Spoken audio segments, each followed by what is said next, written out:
Good Friday evening, April 18th, and welcome to the NCWLIFE Evening News. I'm Grant Olson. Here are a few of the stories we have coming up for you tonight. A man accused of distributing fentanyl and methamphetamine in Okanagan County and throughout eastern Washington was convicted by a federal jury this week. A lawsuit brought by two former employees against Chelan County can't be reinstated after it was dismissed last year on a technicality. Expect a partly cloudy, breezy, and cooler Easter weekend ahead. Your full local weather forecast is coming up.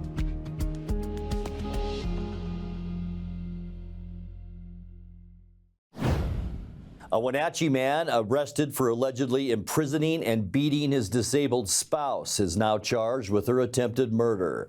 42-year-old Christopher Donald Pettick remains held in the Chelan County Regional Justice Center after his arrest early Saturday at his South Mission Street apartment. Pettick allegedly punched and strangled his wife, who uses a wheelchair, and kept her restrained while he assaulted her in the apartment bathroom for close to 4 hours. He's also accused of cutting her with a handsaw and making threats to end her life. Pettick is held on $500,000 bond. Chelan County prosecutors charged him Wednesday with second-degree attempted murder, unlawful imprisonment, harassment, unlawful imprisonment, and resisting arrest. A man accused of distributing fentanyl and methamphetamine in Okanagan County and throughout eastern Washington was convicted by a federal jury this week. 45-year-old Luis Esquivel Bolanos, a Mexican national, was found guilty Wednesday of 5 counts, including conspiracy, distribution, and possession of narcotics. Federal prosecutors say Esquivel trafficked meth and fentanyl on behalf of the Jalisco cartel in the Oroville area, as well as on the Colville Indian Reservation and tribal communities in Montana. An estimated 61,000 fentanyl tablets, 80 pounds of methamphetamine, 6 pounds of heroin, and more than 2 pounds of cocaine were seized in Okanagan County as part of the investigation. Acting U.S. Attorney Richard Barker called the volume of drugs staggering. Esquivel is due to be sentenced in July when he faces the possibility of life in prison. 5 other people involved in the drug scheme have reached plea agreements with Barker's office.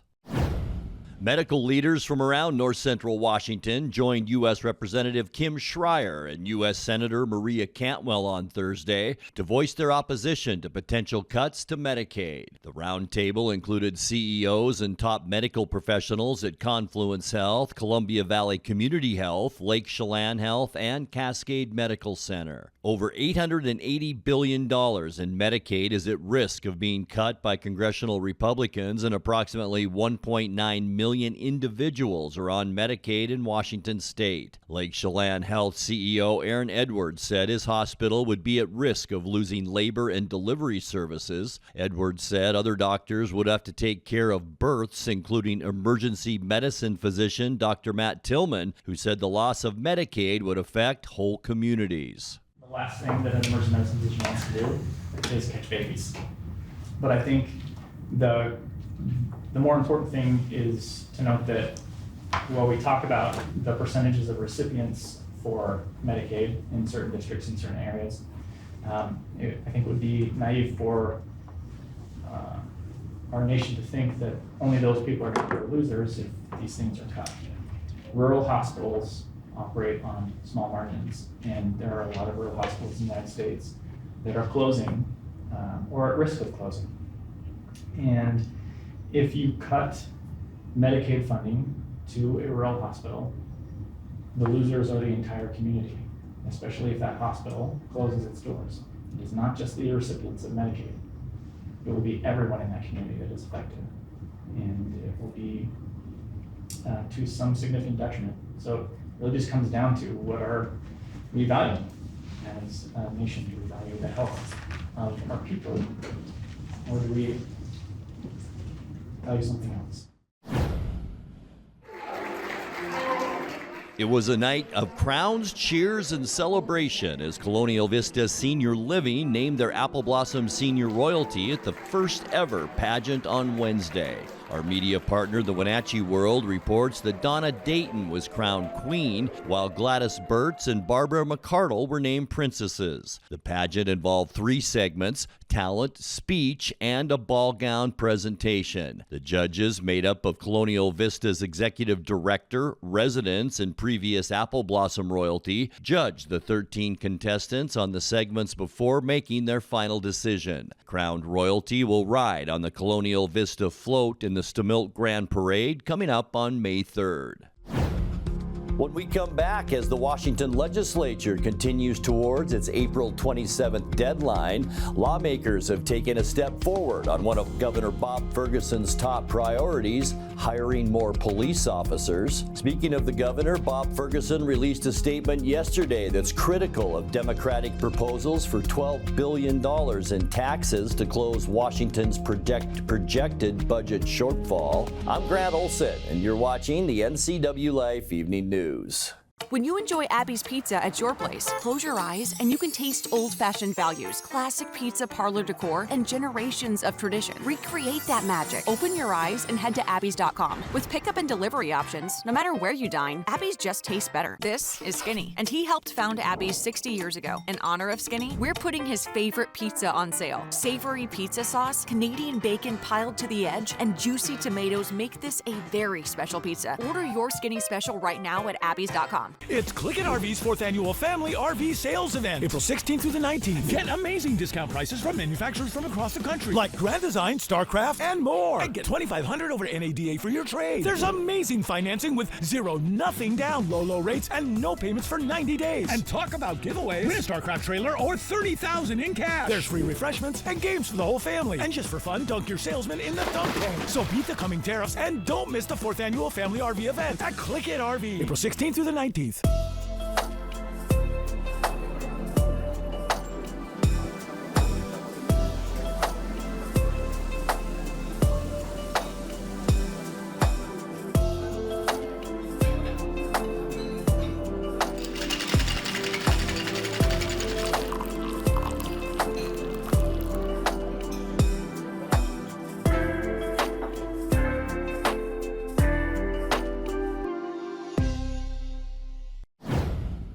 As the Washington legislature continues towards its April 27th deadline, lawmakers have taken a step forward on one of Governor Bob Ferguson's top priorities. From the Olympia News Bureau, Murrow News fellow Albert James has the latest on what lawmakers are doing to fund police hiring and how their work could end up being overturned by the governor himself. Any budget I sign must include this funding. Governor Ferguson made it clear shortly after being sworn in he wanted $100 million for a police hiring grant program. The legislature took one step closer to the goal Wednesday as the Senate passed House Bill 2015. The bill establishes a grant program to financially support local law enforcement agencies in hiring and retaining officers, but goes a step further, supporting mental health co-response, community outreach, and other public safety efforts. Because it takes everyone to make sure that each and every one of us remains safe. And that is what this bill does. Among the requirements for grant eligibility, agencies must receive funding from existing local criminal justice or public safety taxes, or from a new tax created by the bill, which local governments can approve under certain conditions. Republican Jeff Holey spearheaded the initial attempt for a police officer hiring grant. He says the bill that passed out of the Senate is a good compromise that helps address a growing challenge in hiring police officers. We've got something that we can't just turn back the clock and fix one thing that's going to fix everything. It's not.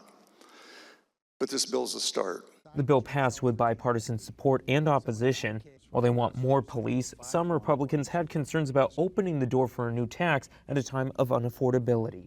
We need to do this, or allow this to be done, I will say, in order for citizens to be able to get the public safety that they deserve.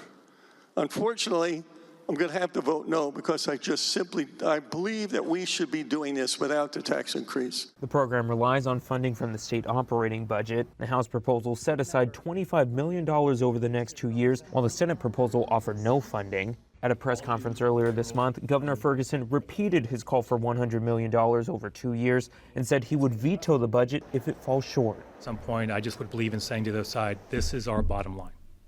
And anyone who ever worked with me, any entities we had a lawsuit against knows I did not deviate from those bottom lines. The funding for the grant program could change as the House and Senate negotiate. The bill is back in the House after the Senate made some amendments. Both the bill and the budget will have to pass out of the legislature by April 27th. In Olympia, I'm Albert James reporting. Governor Bob Ferguson released a statement Thursday that's critical of Democratic proposals for $12 billion in taxes to close Washington's projected budget shortfall. The governor said the plan, quote, fails to adequately prepare Washington state for the crisis that looms ahead. He predicts tariffs from the Trump administration will cause harm for families, farmers, and the state's broader economy. While the Democrat governor thanked legislators for backing away from a wealth tax proposal he saw as risky, he also urged them to use a reasonable amount of progressive revenue balanced with spending cuts. A lawsuit brought by two former employees against Chelan County can't be reinstated after it was dismissed last year on a technicality. That's the ruling yesterday from the Washington Court of Appeals. Kristen Larson and Angel Hallman both saw their jobs eliminated in 2020 after a reorganization at the county's Community Development Department. Their lawsuit claimed it was retaliation for their complaints against a male supervisor. The case was heard in Douglas County, where Judge Brian Huber dismissed the suit because Chelan County Auditor Skip Moore hadn't been properly served notice as required by law. The appeals court upheld Huber's findings this week, agreeing that the county wasn't served and that the statute of limitations to correct the error had lapsed. Coming up next, Thursday afternoon marked the groundbreaking ceremony to kick off the construction for Phase 1 of the Confluence Parkway project. We were there, and we'll bring you more in tonight's feature story. Cooler and breezy this Easter weekend with a nice warm-up on the way next week. I'll have all the details coming up in your full local weather forecast. That and much more still to come tonight. Please stay with us. There's no place like home. Because home is where we're totally comfortable. It's where we can be ourselves and let our guards down. It's where we make memories. And we're always imagining new ways to keep it totally comfortable. Carrier, total comfort, totally happy. Turn to the experts, Carrier and Alpine Air. Heat and air, call Alpine Air. Between juggling groceries, preparing meals, and lending a helping hand, you're a hero without a cape. But who's there to support you? Aging and Adult Care honors caregivers like you, the relatives, friends, and neighbors, helping loved ones remain safely at home. Aging and Adult Care offers chore services, respite, personal care, and more. Serving Chelan, Douglas, Grant, Lincoln, Adams, and Okanagan counties, call Aging and Adult Care at 1-800-572-4459 for caregiver support. It's Click-It RV's 4th annual Family RV Sales Event, April 16th through the 19th. Get amazing discount prices from manufacturers from across the country, like Grand Design, StarCraft, and more. And get $2,500 over NADA for your trade. There's amazing financing with nothing down, low rates, and no payments for 90 days. And talk about giveaways. Win a StarCraft trailer or $30,000 in cash. There's free refreshments and games for the whole family. And just for fun, dunk your salesman in the dunk tank. So beat the coming tariffs and don't miss the 4th annual Family RV event at Click-It RV, April 16th through the 19th. In tonight's feature story, Thursday afternoon marked the groundbreaking ceremony to kick off the construction for Phase 1 of the Confluence Parkway project. In attendance were Wenatchee Mayor Mike Poyer, Congresswoman Kim Schreier, Senator Maria Cantwell, and Chelan County Commissioner Brad Hawkins. Phase 1 of the project will include 2 new bridges across the railway at McKittrick Street and North Miller Street, a new roundabout intersection at North Miller Street and Holly Street, and more. Construction of Phase 1 is scheduled to be completed by late 2027. Still to come is Phase 2, a second bridge across the Wenatchee River. Confluence Parkway is designed to bring communities together.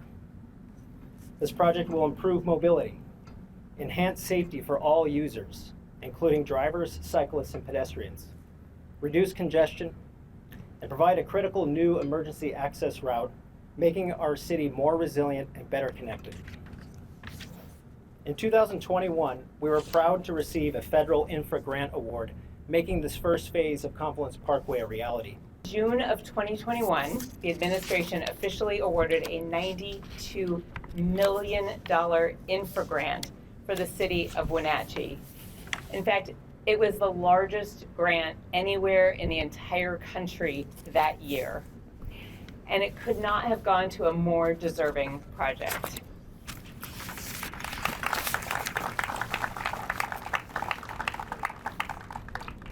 Confluence Parkway is a vital investment in the future of Wenatchee for improving safety and reducing emergency response times and strengthening connections between communities. By alleviating congestion, it'll cut travel time for commuters and transit users, while also providing an alternative evacuation route in case of wildfire, which we know we need. This is a $90 million project, but it's critical to the Apple, capital, but also to the nation. We need this part of infrastructure to have agriculture produced and to reach markets in a timely fashion, because otherwise, we'll lose shelf space. So the investment is about moving freight, and we were able to convince people nationally that anything that moves freight creates jobs, helps create competitiveness for us, helps us deliver to that market in a timely fashion. So we got a lot of money, and this project got $90 million. We want to make sure that all the obligations that were met in the last transportation package are fulfilled. And now it's not too soon to start on next year's second big investment in infrastructure, because the infrastructure bill needs to be reauthorized in 2026. I'm saying to my colleagues, both Democrats and Republicans, let's get to work on that and pass it in early 2026. Besides, I don't know how many people, 150 people maybe here, but it's all the leaders in our community. And like Senator Cantwell said, it's the people that have been here from day one, and it's incredible to see that support, because it's going to be, it's obviously 5 phases, it's going to be continued support. So this is unbelievable to me. Well, this project has been in the works for so many years. I mean, years before I even became the congresswoman here, and I remember meeting in 2017 and 2018 with Mayor Kuntz at the time. And so to work so hard to get funding in a bipartisan way, and now to get shovels in the ground, it just feels so real and so exciting. Time now for a check of your North Central Washington weather forecast. Hope you had a great Good Friday. Weather not too bad out there. Lots of sunshine as we take a look at this beautiful shot outside our weather window from this afternoon. This is our monitor camera looking up valley. There's Cashmere, and look at all of the blooming orchards throughout the upper valley. Just a fantastic time to take a drive maybe up that way, and almost all of North Central Washington is just blooming with everything all over the place right now, and it looks great out there. Temperatures today pretty great too. Unofficially, we got to 68 degrees. That's 5 degrees above where we should be for this time of year. 63 is normal. Our record high, it was a warm one back in 1994 of 83 degrees. This morning, our low 43, pretty much in line with 41, which is where we should be for this time of year. Our record cold 31, and that was set in 1987. Sunrise this morning 6:06.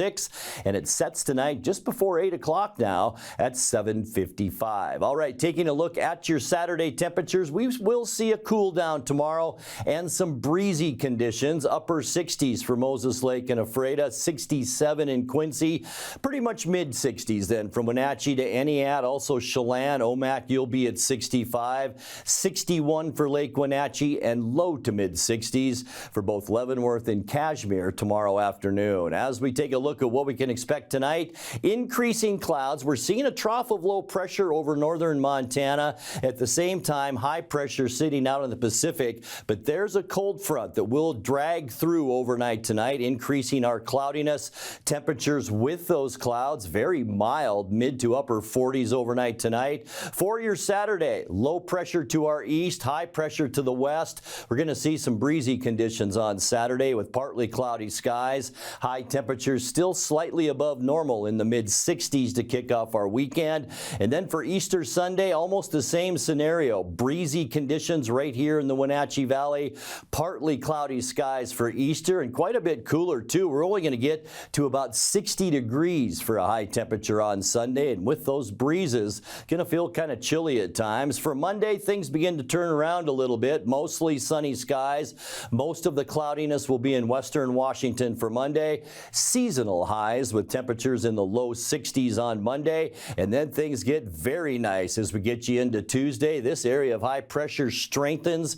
We'll see sunny skies throughout almost all of Washington state on Tuesday. We'll warm up into the mid-60s. And then things are just going up from there as we get you into midweek. For Wednesday, look at all of the sunshine all around the western United States. We'll see warmer temperatures Wednesday with highs near that 70-degree mark. And we're not stopping there either. As we get to Thursday, pretty much the same scenario. Sunny skies, a very warm southwesterly flow, still mild on Thursday with highs again right around 70 degrees. All right, your 7-day forecast. Tonight we'll drop down to a very mild 47 degrees. And then for your Easter weekend, partly cloudy skies both days. Yes, breezy both days as well. 65 Saturday, 60 on Sunday. Mostly sunny and seasonal on Monday with a high of 62. And then just beautiful weather Tuesday through Thursday. Sunshine, 65 Tuesday and near 70 for both Wednesday and Thursday. And that's a look at your North Central Washington weather forecast. Coming up next, tonight's sports report with Dan Kuntz and more as the NCWLIFE Evening News continues right after this. Celebrate apple blossom with the Technoplex Youth Parade, Saturday, April 26th at 11 a.m. on the NCWLIFE channel. Coverage is brought to you in part by our Platinum supporter, Alpine Air Heating and Cooling.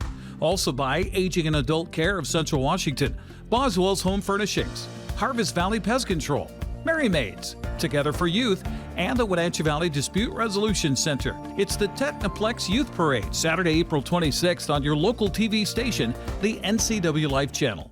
NCWLIFE's news team is keeping an eye on North Central Washington. Join us each weekday evening at 5, 6, and 10 for the NCWLIFE Evening News, with interviews, in-depth reporting, and the kind of insights you can't find anywhere else. We're the hometown news station for the Wenatchee Valley, the Cascade Foothills, and up and down the Columbia River. Thanks for watching NCWLIFE, proud to be part of the Washington State Apple Blossom Festival. Celebrate apple blossom with the Stamilk Grand Parade, Saturday, May 3rd at 11 a.m. on the NCWLIFE channel. Coverage is brought to you in part by our Platinum supporter, Alpine Air Heating and Cooling. Also by Aging and Adult Care of Central Washington, Boswell's Home Furnishings, Harvest Valley Pest Control, Merry Maids, Together for Youth, and the Wenatchee Valley Dispute Resolution Center. Watch the Stamilk Grand Parade Saturday, May 3rd on your local TV station, the NCWLIFE channel. BC Outdoor Sport Fishing TV, Season 14. Join your host Mike Mitchell and his special guests as they explore some of the most exciting fisheries BC has to offer.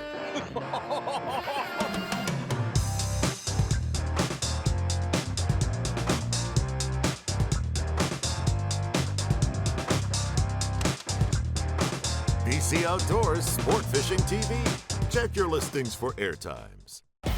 Local sports, baby. We love local sports. Wenatchee Bighorns won a seesaw battle against Salem last night at the W.B. Smith Gymnasium. They had two big deficits to overcome, and they did it both, and they pulled out the victory. Grant Olson had the call right here on the NCWLIFE channel. We're just about set for basketball here on the NCWLIFE channel. Tip is controlled by Salem, but it's picked up by Washington, and a layup good. Just like that, Big Washington gets the scoring started. 2-0 Bighorns. Here's Fleming. Right side, lob pass down low. It's Cromartie posting up. There's that one-legged shot he loves to shoot. It's no good. The Bighorns pick up the loose rebound, and now Washington for three, up and in. Cleveland to Gentry. Gentry working on Cromartie. Underneath Benzel. Nice pass. Good. The dunk, and he's fouled. Back out Bohannon with it, with big Upshaw on him. Bohannon Lob pass, Watkins kicks it back out to Cummins. 4 on the shot clock. Cummins the 3, good. Cromartie into the lane, looking for someone, finds Watkins. Baseline jumper for him is short. Whitfield the rebound, and Salem has a 3-on-1. Whitfield, shot taken, blocked by Fleming. It's saved to Cummings, and now the Bighorns have a 3-on-1. Cromartie to the basket, up and in. And the Capitals back down court with the 5-point lead. Gentry left open for 3, good. Across the timeline, dribbles to the right wing, in the lane, left-hand layup, good, and he's fouled. Can't do it, he's missed his last 3 free throws. Rebound, though, into the hands of Fleming. Make up for it here to the basket, left-hand layup, good. And the Bighorns have a chance to add to this lead. Here's Cummins with it, lost control, kicks it back out by Hanna, and he's gonna take the 3, good. A minute 12 left to go. Cummings backing in Cleveland, turnaround, left-handed shot, good from Taven Cummings. By Gentry, here's Price. Now it's Upshaw. Upshaw thought about the 3, instead tried to get it to Gentry and throws it out of bounds. In the backcourt, no fouls yet by the Capitals. Cummings didn't take the shot. And then a steal happens. Here's Gentry to the basket, layup good. All right, here we go, 3.6 seconds left. This could do it. Salem with it. Here's Price, puts up the 3, it's good. Washington inbounds Cromartie, and that should do it. Are they gonna add some time onto the clock? It would only be about 1/10 of a second if they do. 3 of 4 from the line, make that 4 of 5. 112, 109. One more made free throw, and that will do it in this one as Cromartie just throws it up there. And at the buzzer, the ball's shot, no good, and that is it. Our final score here from Wenatchee Valley College. The Wenatchee Bighorns, 112, and the Salem Capitals, 109. Bighorns are off until next Thursday. They'll host Seattle at the W.B. Smith Gymnasium, and wouldn't you know it, we'll be there too on the NCWLIFE channel. Time to drive fast and turn left. Opening weekend at Wenatchee Valley's Super Oval. It is a full slate of racing, including the Tommy Wentz Classic for the Dix Heating and Air Conditioning Thunder Cars. Also on the docket, the Rockstar Energy B-Mods, the Plum Perfect Roadrunners, the Apple Valley Pumping Crown Vic Stocks, and the B&T Towing Youth Roadrunners. Gates open at 4:30, racing at 6, WVSO.com for tickets. Chelan picked up a win yesterday, just one baseball game of note, and they won. Good job, Goats. They beat the Brewster Bears. The final there was 12-9. A couple of doubleheaders today on the schedule. Liberty Bell is going to be at Manson. Moses Lake will host Wenatchee at Larson Field. 5 doubleheaders tomorrow, and they all get going at 11 a.m., so go out and watch a little baseball. Cascade is at Omak, Quincy hosts Prosser, Ephrata visits Othello, Cashmere is in Wapato, the gateway to Yakima, and Okanagan will host Tenasket. Softball, Wenatchee and Moses Lake had a doubleheader. We only showed one score. I got the second score. It was Moses Lake 23, Wenatchee 0, so Moses Lake sweeps it. Speaking of sweeps, Ephrata peppered Prosser, Toppenish cruised by Quincy, Brewster beat Omak, Liberty Bell rang Bridgeport, and Chelan edged Okanagan. Just one doubleheader on the docket today. Manson will host Liberty Bell. They got going at 3 o'clock. Lots of softball tomorrow. Well, 4 anyway. 9 a.m. for Lake Roosevelt and Bridgeport. That's awfully early to play softball, but I don't make the schedules. Chelan plays host to Brewster. Omak is at Cascade, and Okanagan is at Tenasket. Soccer scores on the pitch yesterday. A pretty light schedule, all things considered, but there you go. Quincy got by Othello 3-2. Brewster beat Liberty Bell. Bridgeport got by Manson, and Cascade topped Tenasket. Today's schedule, they got going at 4 o'clock with Chelan hosting Oroville. At Davis High School, they don't have lights, so they have to play in the daytime, which is why it's an early start for the Panthers and the Pirates. 6 o'clock tonight will be Cashmere hosting White Swan. Eisenhower will travel up to Eastmont at 7 o'clock, and Moses Lake will take on Sunnyside. Soccer tomorrow looks something like this. Now, 11 a.m., that's a little more reasonable to play sports. Omak at Bridgeport, Ephrata at East Valley, Cascade at Oroville, Okanagan takes on Brewster, and Quincy is at Kings. And those are just some of the games that people are playing. And that will do it for our newscast tonight. For more news from around North Central Washington, you can find us at ncwlife.com, on our social media channels, or on our mobile app for iPhone and Android. And remember, if you see news happening, we'd like to hear from you. Email us at news@ncwlife.com or give us a call at 888-6295. I'm Grant Olson. Thanks so much for being with us, and have a great Easter weekend.